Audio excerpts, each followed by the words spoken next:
Matthew here from MiniWarGaming.com, bringing you another Star Wars unboxing video.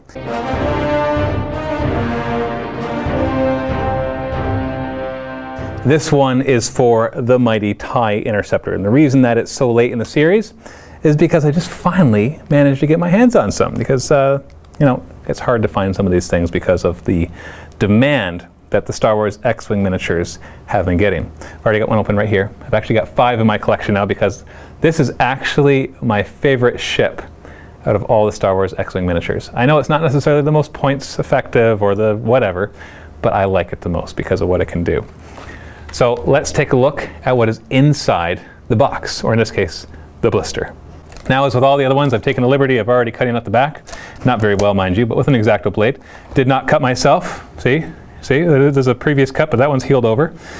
And you need to be careful, of course, if you're a kid, make sure your parents do it for you. So we take this part off right here and throw it away. And then, of course, we have our usual components. If you watched all the other ones, this will be the same. The difference will be exactly what upgrades you get and what pilots you get. And so yeah, let's put this down for a second and we'll come back to that. So inside of this plastic bag, we open it up. I actually destroy the bag because it's hard to get the stuff out otherwise. And I've got my cool tackle box where I put everything in anyways. So we take this and throw it away.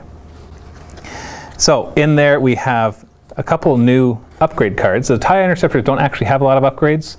They're not like the Tie Advanced and the other ones that get missiles and everything. So we have 2 new cards right there. We have Elusiveness and Daredevil. So Elusiveness is when defending, you may receive 1 stress token to choose 1 attack die. The attacker must re-roll that die. If you have at least 1 stress token, you cannot use this ability. So it's obviously good for evading. It even has a picture of the Millennium Falcon rather than Tie Interceptor. I don't know how often I'd use this one on the Tie Interceptor, but it might be useful for something else. And the other pilot upgrade is Daredevil. And Daredevil is an action where you execute a red 1 left or 1 right maneuver. Then, if you do not have the boost special action icon, roll 2 attack dice and suffer any damage or critical damage rolled. And of course, the Tie Interceptor does have the boost special rule, so it basically allows him to make a really sharp turn. Now, it is a red maneuver, but as you're going to see, there's some cool ways around that. Then, of course, we have all our pilot cards. There's actually more than 4 in this one. And we have the boost action special rule. It explains. It always gives you this is basically an expansion to the rules because the Tie Interceptor has the boost action. It basically allows it to move as part of its action. Just one of the 1 maneuvers.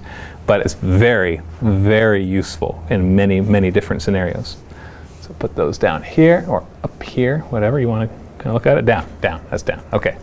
Then we've got all our pilots. 6 pilots in total, ranging from 18 points up to 27. So you can see that they're not nearly as cheap as TIE fighters, although they do have the same defense and hull points, but they have 3 attack rather than 2. And believe me, that makes a big difference when it comes to fighting. What really makes a cool difference, though, is not these run-of-the-mill pilots, but the 3 special ones. And you can see they have access to 4 actions: focusing, barrel rolling, boosting, and evading, which can make them very versatile. And Suntir Fel, Turfanir, and Fel's Wrath are your 3 named ones, and then you got your generic ones ranging in pilot skills 2, 3, and 4, with the pilot level 4 being able to have an upgrade. So that's your cheapest one, 21, to be able to take one of the upgrades. So put those aside. We want to take a look at these cool guys. Suntir Fel is really cool. When you receive a stress token, you may assign 1 focus token to your ship. Now, just kind of on the surface, it doesn't seem like that big a deal, but think of the combos that you can come up with this. One of the combos that I love to use is a pilot upgrade Push the Limit. It's the most obvious one. Push the Limit basically lets you take another action on top of your normal action in exchange for a stress token.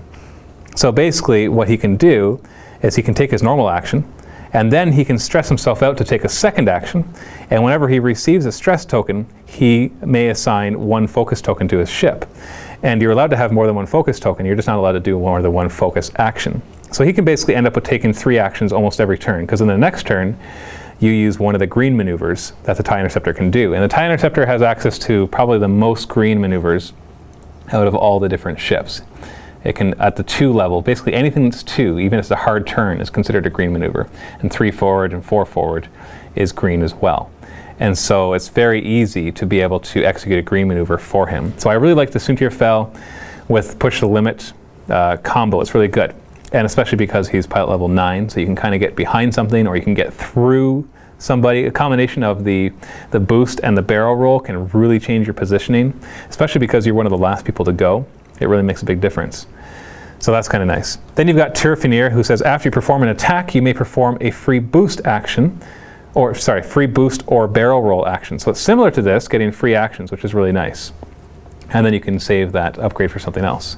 And then Fel's Wrath, when the number of damage cards assigned to you equals or exceeds your hull value, you are not destroyed until the end of the combat phase. So basically, he gets to get one more shot before everybody else. So even though he's only pilot skill, or she, I'm not sure, is only pilot skill level 5, they will be able to make an attack even if they are killed that turn, which is actually a pretty big deal, especially if you've managed to be focused and be within range 1 of somebody, because then you have 4 shots focused.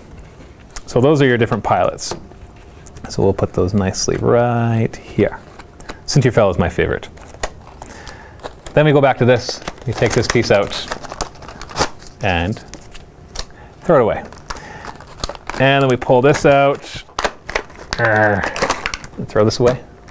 And then we pull this out and we take these out, make sure we get all the parts, and throw those away. So what are we left with? Of course, we're used to getting the base and the little knob thing for this. And we've got our wonderful Tie Interceptor right there. Cool looking model. And of course, this is what it looks like when it's done. And then of course the cards that we get that come with it is the turn dial as usual, your pilots, some extra numbers to distinguish people, and your regular tokens as well. Nothing special with that, just what you need in order to play the game.